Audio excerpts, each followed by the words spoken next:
This is the anatomage table. It is 87 inches long, 28 inches wide, 34 inches tall.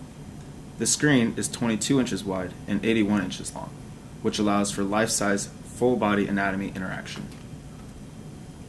The system weighs 500 pounds, but is placed on 4 casters equipped with brakes. This allows for mobility and stationary use.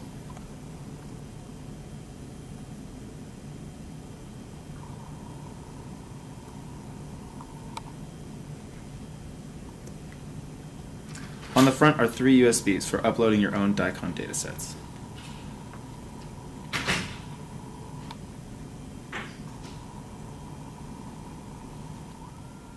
On the side is access to the RJ45 port for connecting to your network.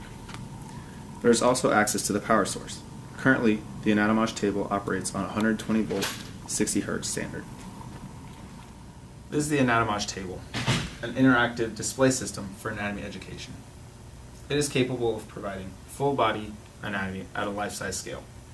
At this scale, anatomy has a stronger presence and provides a more direct and responsive experience. The form factor allows for multiple people to stand around the table and interact because it simulates an operating table. In this way, it strengthens a collaborative learning experience and provides a feeling of being in front of a real cadaver or a patient.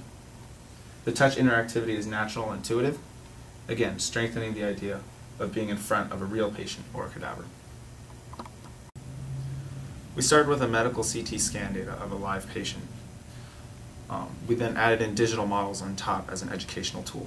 What we're seeing here is the skin model that we added on top of the volume rendering. As I rotate around, I can use our scalpel tool and create our own custom cutting plane. And so now when I rotate, I can actually see the volume directly underneath with the digital model. Pressing this again will return the volume. Pressing this icon allows us to change our renderings and to adjust the models independently. So as I hide the skin, I have now the skeletal system showing. In this way you can actually see all the other models that we've added in here. As you can tell, we have the circulatory system, the nervous system, as well as the digestive organs, all modeled directly on top of the 3D anatomy from the medical CT scan data. Bringing up this dialog again, as I adjust the contrast and the brightness values, I can actually start to show the musculature underneath. Pressing the scalpel, again, creating my own custom cutting plane. I can rotate around and look at the internal structures there as well.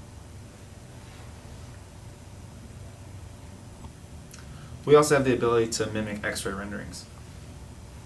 So if I click on this icon again, choose the X-ray, and I adjust the brightness and contrast, you begin to see how we're relating radiology with general anatomy. And if I don't want to see the digital models on top, I can turn them on or off independently or hide them all with a single click. And again, this is still interactive, so you can rotate around.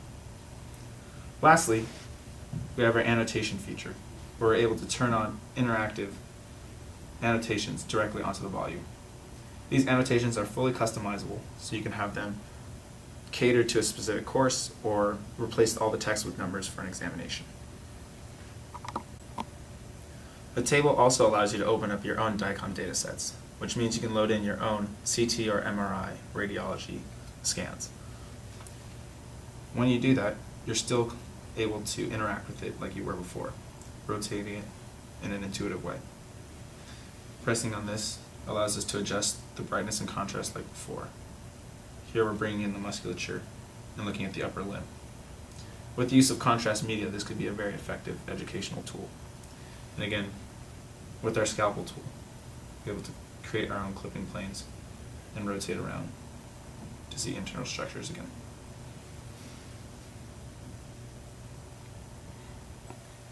Here's another example of loading in your own DICOM dataset. As you can tell, this patient that was scanned has a pretty bad femoral fracture and their legs being held together with a surgical brace. Clicking on our scalpel tool, we can cut away some of the volume and start to look at it in a different perspective.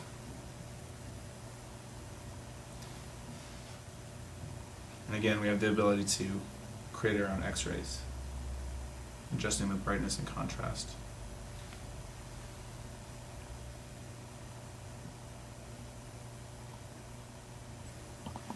This is our last case of opening up your own DICOM dataset. Using contrast media, you're actually able to see the blood vessels in the scan. Using an axial cut, I'm going to cut through and actually start to see the vessels within the head.